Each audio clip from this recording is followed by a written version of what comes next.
तो last lecture में हमने बीटा और गामा फंक्शन में रिलेशन देखा था और आज हम देखेंगे कि गामा फंक्शन से रिलेटेड जो बहुत सारे फॉर्मूलेज आते हैं जो बहुत इंपॉर्टेंट हैं, एग्जाम में पूछे जाते हैं और इनकी वजह से हम बहुत सारे क्वेश्चन को सॉल्व कर सकते हैं इंटीग्रेशन के, और मतलब डायरेक्टली भी हम इनको यूज़ कर सकते हैं और कई क्वेश्चन ऐसे होते हैं जिनमें डायरेक्टली ये फॉर्मूले यूज़ नहीं होते, उनको हमको थोड़ा मॉडिफाई करना होता है। उस मॉडिफिकेशन के बाद में हमको फॉर्मूले डायरेक्ट दिख जाते हैं और हम उसको सॉल्व कर सकते हैं।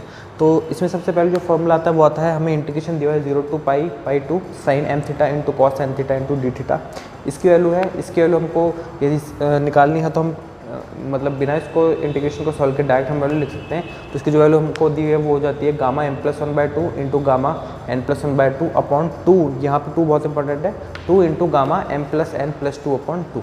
ठीक है, तो पहला फॉर्मूला हमारा ये हो जाता है। जो सेकंड फॉर्मूला वो है हमारा है gamma m into gamma m plus half की वैल्यू है अंडर रूट पाई अपॉन 2 की power 2m minus 1 into gamma 2m। और जो तीसरा फॉर्मूला है वो है gamma n into gamma 1 minus n की वैल्यू है पाई अपॉन साइन n पाई। तो अब हम देखेंगे कि इन जो तीनों फॉर्मूले हैं इनको हम यूज़ कैसे कर सकते हैं डायरेक्टली किसी क्वेश्चन में और इनडायरेक्टली किसी क्वेश्चन में। तो अब हम देखते हैं इसके अंदर जो हमारा क्वेश्चन है इसमें डायरेक्टली हमको दिया हुआ है कि हमें 0 to पाई/2 इंटीग्रेशन निकालना है sine 3 theta into cos 4 theta upon d theta. ठीक है, तो यहाँ पे हम देखते हैं, तो यहाँ पे इसको सॉल्व करने के लिए हमको क्या करना पड़ेगा। तो हम यदि इसको हम कंपेयर करते हैं तो हमारा जो फॉर्मूला था 0 to पाई/2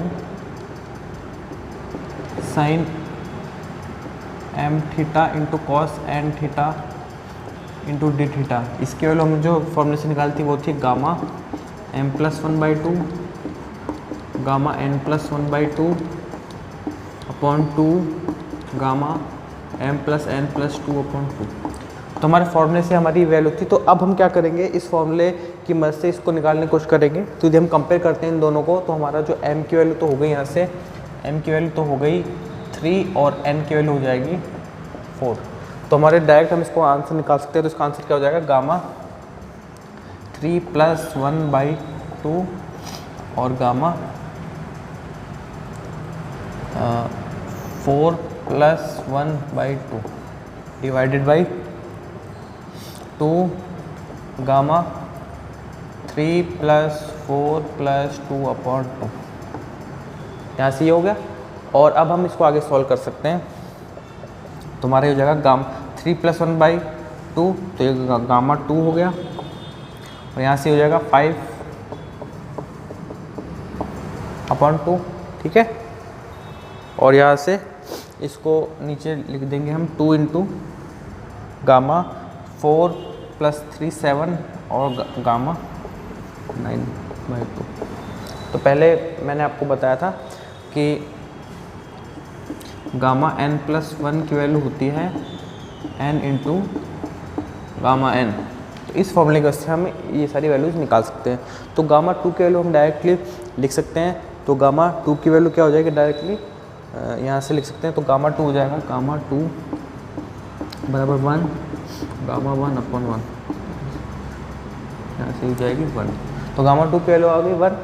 यहाँ से गामा 5/2 निकालेंगे तो गामा 5/2 की वैल्यू हो जाएगी गामा 1 प्लस 3/2, तो हो जाएगा 3/2 गामा 3/2। अब यहाँ से गामा 3/2 की वैल्यू को हम वापस लिख सकते हैं। तो ये हो जाएगा 3/2 इंटू 1/2 इंटू गामा 1/2।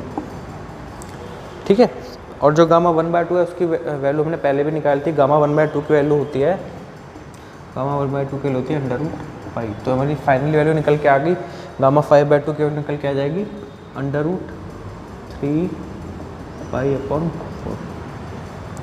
ऐसे हमने गामा 5/2 की वैल्यू निकाली, ऐसे हम यहाँ से निकाल सकते हैं गामा 9/2 की वैल्यू। तो यहाँ से गामा 9/2 की वैल्यू जो निकल के आ जाएगी वो आ जाएगी 7/2 into 5/2 into 3/2 into 1/2 into under root pi. तो यहाँ से हमने गामा 9/2 की वैल्यू निकल जाएगी। ऐसे ही यहाँ से गामा 5/2 की वैल्यू निकाल ली और गामा 2 की वैल्यू निकाल ली। तो हमारा ये इंटीग्रेशन सॉल्व हो गया सारी वैल्यू निकालने के बाद। तो यहाँ पे हम सारी वैल्यू रख देंगे और हमारा आंसर आ जाएगा। अब हम देखेंगे कि हमारा जो ये फॉर्मूला था इसका इनडायरेक्टली यूज़ हम कैसे कर सकते हैं। तो इसके लिए हम देखते हैं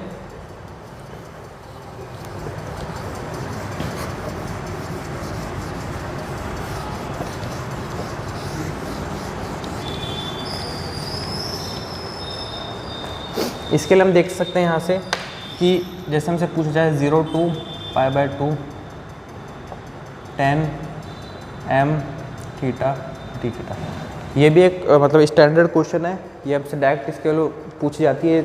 तो यदि हमको प्रूफ तो करना है नहीं, हमें इसमें इसकी वैल्यू निकालनी है, तो डायरेक्ट एग्जाम में क्वेश्चन आ सकता है। यहाँ पे कुछ वैल्यू दे दी जाएगी और हमको डायरेक्ट हमसे पूछा जाएगा इसके वैल्यू। तो इसको लिए हम क्या कर सकते हैं, इसको हम लिख सकते हैं 0 to π/2 sin m theta into cos -m theta D. अब देखो यहाँ पे जो tan की पावर m थीटा लिखा होता है उसको हम लिख सकते हैं sin की power m theta upon cos की पावर m थीटा। जो cos की पावर m थीटा थी वो ऊपर जाके माइनस में चेंज हो जाएगा, कन्वर्ट हो गया। तो हमारा जो क्वेश्चन था अभी हमारा स्टैंडर्ड जो फॉर्मूला था उसमें कन्वर्ट हो गया। तो यहाँ से यदि हम उस फॉर्मूले में वैल्यू रखेंगे तो यहाँ से इसकी वैल्यू हो जाएगी gamma m + 1/2 into gamma -m + 1/2 upon 2 gamma m + -m + 2/2। तो फॉर्मूले में रखने के बाद हमारी वैल्यू ये आ जाती है। अब यदि हम इसको गौर से देखते हैं तो नीचे यहाँ से m कट जाएगा, नीचे हो जाएगा 2/2 मतलब गामा 1। तो नीचे इसकी वैल्यू हो जाएगी, इस पूरे की वैल्यू हो जाएगी, इसकी वैल्यू हो जाएगी 1। तो बचा हमारे पास केवल 1/2 गामा m + 1/2। और अब यहाँ पे जो लिखा हुआ है इसको हम ऐसे लिख सकते हैं, जैसे ये लिखा हुआ है गामा, एक तरह से लिखा हुआ है ये 1 + 1 - m/2, ये इस तरह से लिखा हुआ है। तो इसको यदि हम हल्का सा मॉडिफाई करके लिखें तो ये इस प्रकार से हो सकता है गामा 1 - m + 1/2। अभी हमने कैसे लिख दिया, हमने इसको ये कैसे लिख दिया, यदि हम इसको गौर से देखते हैं तो यहाँ देखो जब इसको खोलेंगे हम ये हो जाएगा 1 - m/2 -½ ठीक है। तो 1 में से माइनस कर देंगे हाफ को तो इधर बच जाएगा 1/2 -m/2 और कंबाइंडली वो क्या लिखा जा सकता है 1 - m/2। तो हमने -m + 1/2 को लिख दिया इस प्रकार से, ठीक है। और अब हम देखिए यहाँ पे जो पिछले जो थर्ड फॉर्म, जिस वीडियो लेक्चर के स्टार्टिंग में जो थर्ड फॉर्मूला मैंने लिखाया था वो आपको मैंने लिखवाया था। यहाँ तक होने बाद जो एक फॉर्मूला मैंने आपको लिखाया था gamma m gamma n gamma 1 - n, ये मैंने आपको लिखाया था। उसके वैल्यू मैंने क्या लिखाई थी π/sin nπ।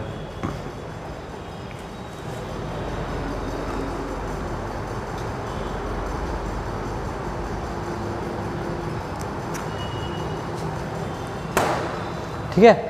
तो इस फॉर्मूले के हिसाब से gamma n into gamma 1 - n के लिए होती है π/sin nπ। और यदि इसको कंपेयर हम यहाँ से करेंगे तो यहाँ पे क्या लिखा हुआ है गामा m + 1/2 इंटू गामा 1 में जो यहाँ पे लिखा हुआ है वो ही माइनस किया गया है, ठीक है। जैसे यहाँ पे n लिखा हुआ था और n को हमने माइनस किया 1 में से, वैसे यहाँ पे लिखा हुआ है गामा m + 1/2, इसको ही माइनस करा हमने 1 में से। तो इस फॉर्मूले के हिसाब से हमारा जो ये है इसकी वैल्यू कन्वर्ट होके हो जाएगी 1/2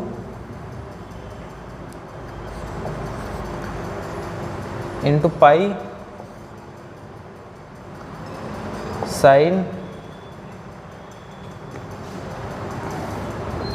m + 1/2 इंटू पाई, ये हमारी वैल्यू हो जाएगी। अब इसको हम आगे सॉल्व करेंगे तो ये इस प्रकार से हो जाएगा 1/2 साइन m π/2 प्लस π/2, ठीक है। अब साइन 90 + थीटा, इसकी वैल्यू क्या हो जाएगी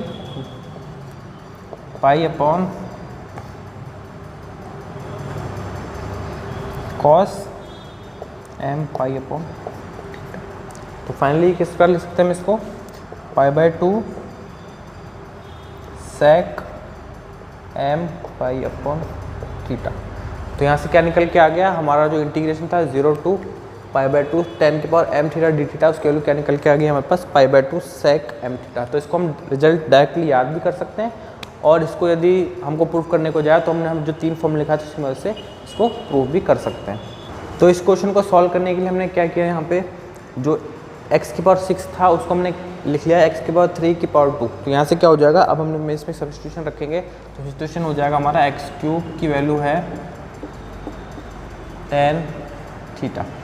जैसे x क्यूब की वैल्यू tan थीटा हो जाएगी तो यहाँ से हम लिखते हैं कि x की वैल्यू हो जाएगी tan थीटा की पावर 1/3। और यहाँ से हम लिख सकते हैं, यहाँ से हम dx लिख सकते हैं, dx की वैल्यू हो जाएगी 1/3 tan थीटा की पावर -2/3, और tan का डिफरेंशिएशन करेंगे तो sec square theta two D theta. हमारी x के लिए हो गई, dx के लिए होगी। जैसे हम इसको इसमें रखेंगे तो हमारी लिमिट जो लिमिट हो जाएगी चेंज होकर हो जाएगी 0 टू पाई बाई 2। यहाँ पे x dx की वैल्यू हो जाएगी tan थीटा की पावर 1/3 इंटू डी एक्स की वैल्यू रखेंगे तो हो जाएगा 1/3 tan थीटा की power -2/3 sec square theta D theta, और जो डिवाइडेड है ये हो जाएगा 1 प्लस एक्स क्यूब की जगह रखेंगे 1 प्लस tan थीटा, और tan थीटा हो जाएगा 1 प्लस tan स्क्वायर थीटा। तो नीचे हो जाएगा 1 प्लस tan स्क्वायर थीटा। तो जैसे यहाँ पे अब इसको सॉल्व करेंगे आगे, तो यहाँ पे देखिए 1/3 बाहर आ जाएगा, 1/3 हमारा बाहर आ गया, 0 टू पाई बाई 2। यहाँ से tan थीटा की पावर 1/3 है, यहाँ tan थीटा की पावर -2/3 है, तो यहाँ से ये रह जाएगा tan थीटा की पावर -1/3, और उधर लिखा हुआ है sec स्क्वायर थीटा लिखा हुआ है, तो sec square theta divided by नीचे है 1 प्लस tan स्क्वायर थीटा, ये हो जाएगा sec स्क्वायर थीटा। तो यहाँ से sec स्क्वायर थीटा कैंसिल, यहाँ बच जाएगा 1/3 0 to pi by 2 tan theta की पावर -1/3 डी थीटा। और इससे पहले जस्ट हमने क्वेश्चन सॉल्व किया जिसमें हमारा इंटीग्रेशन था 0 to pi by 2 tan m theta D theta. इसके लिए हमने क्या लिखी थी, pi by 2 sec m pi by 2। तो इसकी मदद से यहाँ पे कंपेयर करते हैं तो m की वैल्यू हो जाएगी -1/3, तो यहाँ से इसकी वैल्यू हो जाएगी पाई बाई 2 sec -1/3 पाई बाई 2। यहाँ से हम sec minus pi by 6 value निकालेंगे, तो यहाँ से हो जाएगी पाई बाई 2 sec पाई बाई 6। ठीक है, पाई बाई 6 का मतलब होता है 30 डिग्री। sec 30 डिग्री कितना होता है, sec 30 डिग्री के लिए यहाँ पे निकाल सकते हैं हम, वैल्यू निकालेंगे और हमारे पास मान आ जाएगा। हम नेक्स्ट जो देखते हैं वो आता है हमारा बहुत ही इंपॉर्टेंट रिजल्ट है, ये e की पावर -x² dx की वैल्यू 0 टू इन्फिनिटी हमको निकालनी है, और उसकी वैल्यू हमारे को सिद्ध करनी है क्योंकि √π/2 हमको प्रूफ करनी है। तो देखिए इस क्वेश्चन को सॉल्व करने के बहुत सारे मेथड है, लेकिन एक मेथड इसमें ये भी है कि हम इसमें गामा फंक्शन का यूज़ करते हैं, बहुत ही फास्ट तरीके से इसको सॉल्व कर सकते हैं। तो इसको सॉल्व करने के लिए हमको क्या करना होगा, जो x² है उसको हमने एक नया वेरिएबल मान लिया t, तो 2x dx के लिए होगी dt, और dx के लिए आ जाएगा हमारे पास dt/2 √t। तो जैसे हम सारा वैल्यू इसके अंदर रखेंगे तो हमारी लिमिट है वो भी 0 से इन्फिनिटी ही रहेगी हमेशा, और ये एक इंटीग्रेशन में कन्वर्ट हो जाएगा e की पावर -t, और dx हमने ये रख दिया, और ये रखने के बाद इसको हम पावर ऊपर लेके आ जाएंगे t की, तो t की पावर -12 e की पावर -t dt हमारा ये इंटीग्रेशन कन्वर्ट होकर t के अंदर आ गया है। अब यदि हम इस इंटीग्रेशन को कंपेयर करते हैं हमारे गामा फंक्शन की डेफिनेशन से, तो हमारे गामा n की डेफिनेशन थी x की पावर n e की power -x dx 0 to pi by 2 के लिए हमारे पास गामा n थी। तो जैसे हम इसको कंपेयर करते हैं इससे, तो यहाँ पे हमारे पास जो x की पावर में है यहाँ पे n है, और यहाँ t की पावर में -12 है। तो इसकी वैल्यू हमको कंपेयर करते ही हमारे पास इसकी वैल्यू आ जाएगी इस पूरे की वैल्यू हमारे पास आ जाएगी गामा माइनस हाफ, इसके वैल्यू हमारे पास आ जाएगी गामा माइनस हाफ, और 1/2 इधर ही लिखा हुआ है, तो इसकी फाइनली वैल्यू निकल के आ जाएगी, इस पूरे इंटीग्रेशन की वैल्यू निकल के आएगी 1/2 गामा माइनस हाफ। ठीक है, और गामा माइनस हाफ की वैल्यू मैंने पहले अपने लेक्चर में भी निकालनी बताई थी, तो आप हमारे यदि इसकी वैल्यू आपको निकालनी है तो आप हमारे जो आई बटन पे क्लिक करके हमारा लेक्चर देख सकते हैं, वहाँ पे मैंने गामा माइनस हाफ की वैल्यू निकालनी बताई है। तो यहाँ से इसकी वैल्यू हो जाएगी 1/2 और इसकी वैल्यू होती है √π। तो यहाँ से इसकी वैल्यू निकल के आ जाएगी √π/2। ये बहुत ही इंपॉर्टेंट रिजल्ट है, इसको हमेशा याद रखना है आपको। इसमें नेक्स्ट क्वेश्चन आता है, वो हमसे पूछा गया है कि बीटा 2/3, 4/3 की वैल्यू हमको जैसे एग्जाम में पूछी जा सकती है, डायरेक्टली हम कैसे निकालेंगे इसको। तो बीटा 2/3, 4/3 की वैल्यू निकालने के लिए हमको सबसे पहले तो मतलब जब भी हमसे पूछा जाएगा बीटा की वैल्यू, हमको जो फॉर्मूला यूज़ करना है वो कौन सा फॉर्मूला यूज़ करना है। बीटा और गामा में रिलेशन का फॉर्मूला था, बीटा mn की वैल्यू होती है गामा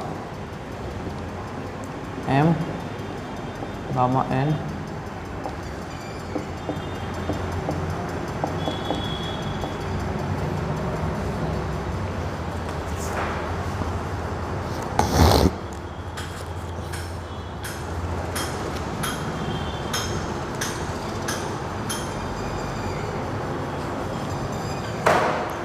तो हमेशा हमको ये वाला बीटा और गामा में रिलेशन वाले की हमको यूज़ करनी है value.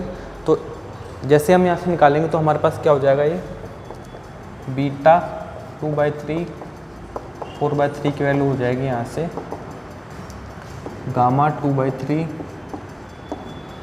Gamma 4/3 divided by gamma 2/3 plus 4/3।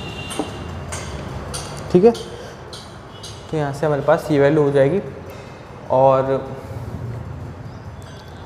यहाँ से हम ये भी देख सकते हैं कि नीचे 2/3 प्लस 4/3 ये मिलके हो जाएगा, यहाँ से 6/3 और 6/3 की हो जाएगी 2।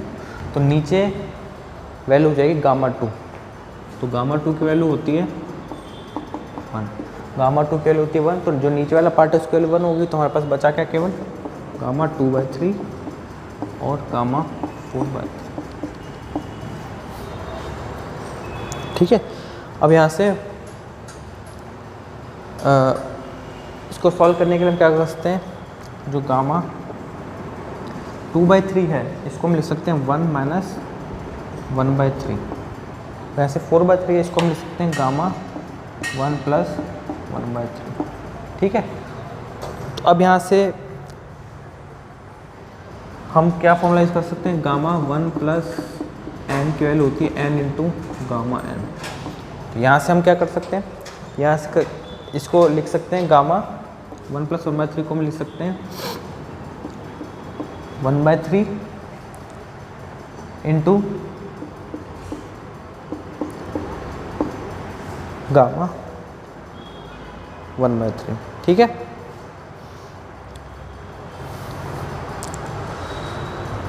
और यहाँ से इसको क्या लिख सकते हैं हम, इसको सॉल्व करने के लिए हम क्या कर सकते हैं, हम ये वाला फॉर्मूला यूज़ कर सकते हैं gamma n gamma 1 minus n। इसके वैल्यू मैंने आपको निकालनी बताई थी, इसके वैल्यू निकल के आई थी